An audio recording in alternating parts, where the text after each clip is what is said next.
Well, hey there, folks. We're back. Had a little problem there, medical problem. And I'm back.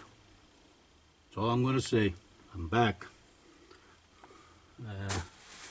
Okay, we're back on this 95 E150 351 Windsor van head gasket. We cleaned it off. I cleaned it off from last time. I polished all the, cleaned off all the piston heads. Show them that. Over there, Junior. Over here too. See, I cleaned off all the piston heads.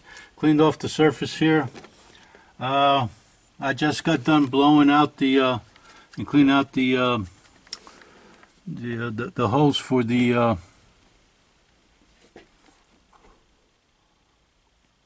head bolts.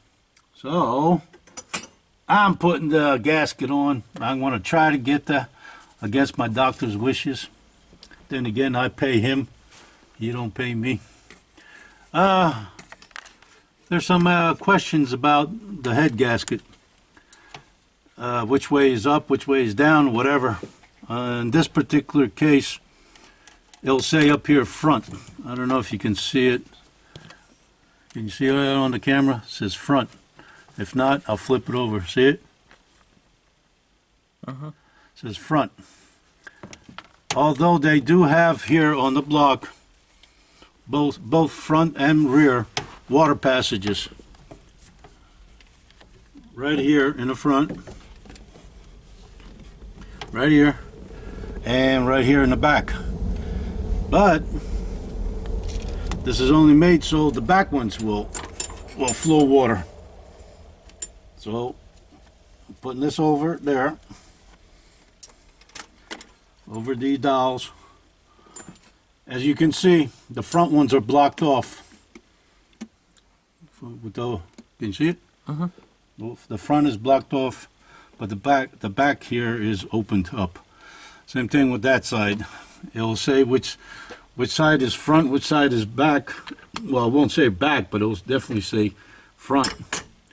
And in this situation, with these gaskets, it doesn't matter whether it's the stripe side up or down, as long as the back side, as you can see over here, as long as the back water ports are open, so your water can flow and cool the pistons down.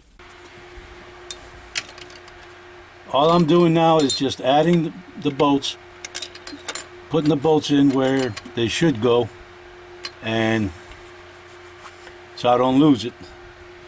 I forgot to stop yesterday and pick up some sealant, because there's a few of these bolts that go through the water passage.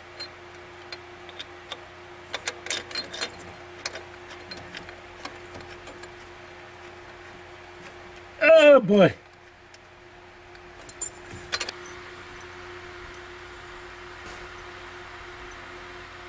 See? They're supposed to go in here. Right. And you can't put them in there because of this. So you gotta loosen that up. Okay. You just loosen it up to enough to lift it up. This. Yeah, well, it's to lift it up so you can see this? Yeah. That's already preset because I never touched these when I took it apart. So, but now I have to touch them. Look at this, 15 bucks. Look at that, like daylight under here. Huh. Look at that. That's like daylight. It does get a little bit warm though. I don't know what.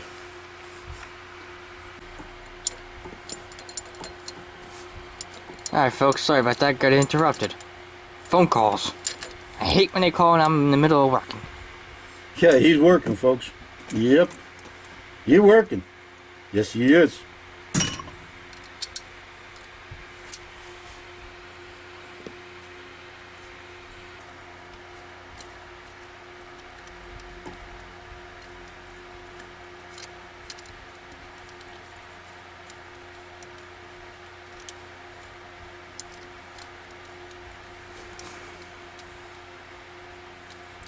saw this guy on YouTube,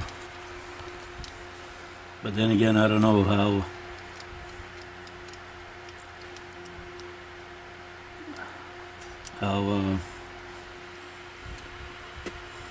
believable it is.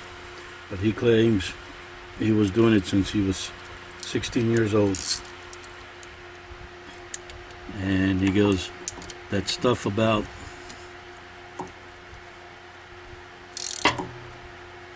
adjusting it with the pistons closed, both pistons closed and in full compression. He goes, you don't have to do that. He goes, I'll show you how I do it. He says, I've been doing it for over 40 years. Because his specialty after that, he was just rebuilding engines.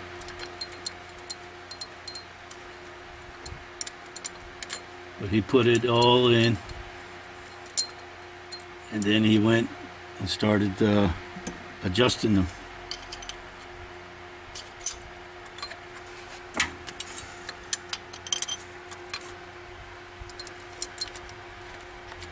He adjusted it until he got tight. When it got tight, he took the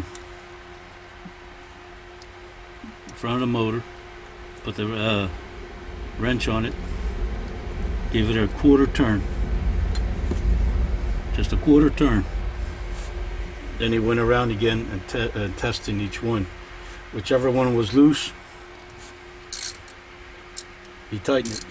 Then after he finished it all again, he went around another quarter turn, went back around. Whichever one was loose, he tightened it. Then he did another quarter turn. Whichever one was loose, he tightened it again. And then he did another quarter turn, which was already a one full turn of the crank. And whichever one was loose, he tightened it. Then he did it again. He did it a quarter turn every time.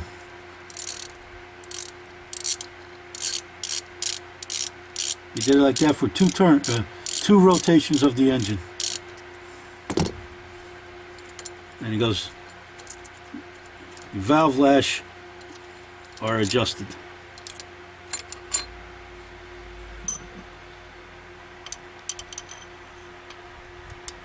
Even on there? Yeah. Okay. Since I can't see over there.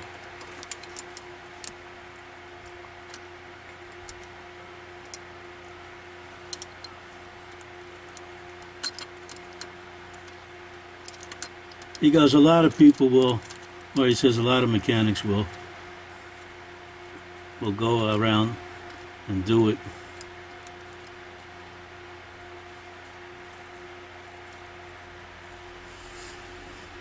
With that on the with the engine,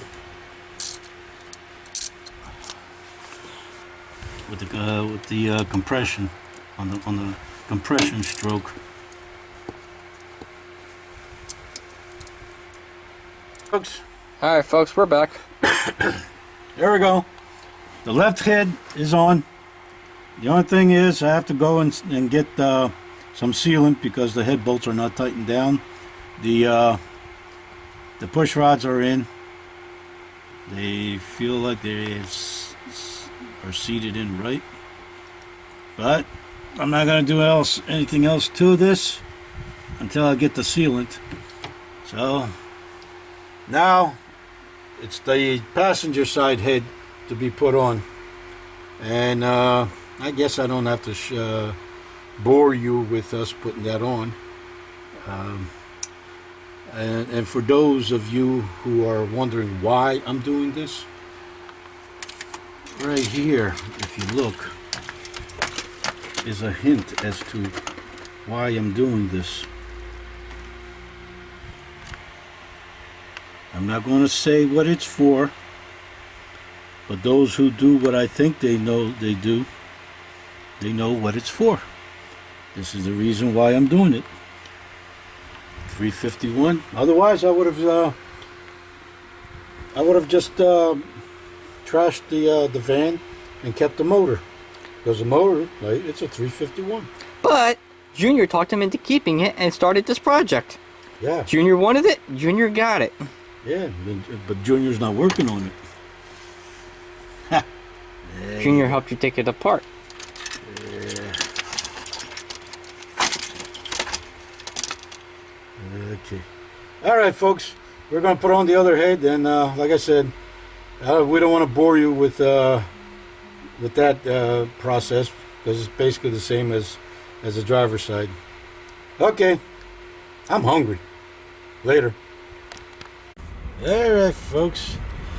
Didn't want to bother you, show you, bore you, but here's the other head that's on already. We've noticed we come to a little problem here.